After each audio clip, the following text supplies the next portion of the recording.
In this video, we are going to look at the process of cell division known as mitosis. We are going to look at the different steps of mitosis and determine what is happening in each step.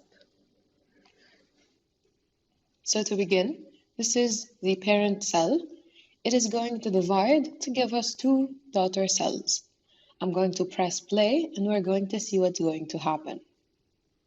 So, this is the nucleus if we zoom in. These are the chromosomes in the parent cell. They are decondensed and not duplicated.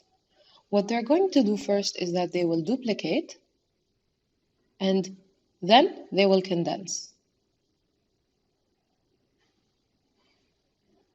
So you see now the chromosomes have duplicated. Every chromosome went from being one chromatin is now a chromosome made up of two chromatids joined at the centromere, and they are condensed. They are visible. Now the nuclear envelope is disappearing and the chromosomes are lining up at the equatorial plate. We have the formation of the spindle. Spindle fibers will attach to the chromosomes. So what's going to happen now is that there will be a pull on every chromatid to pull them apart. So now the chromatids go to the opposite poles of the cell.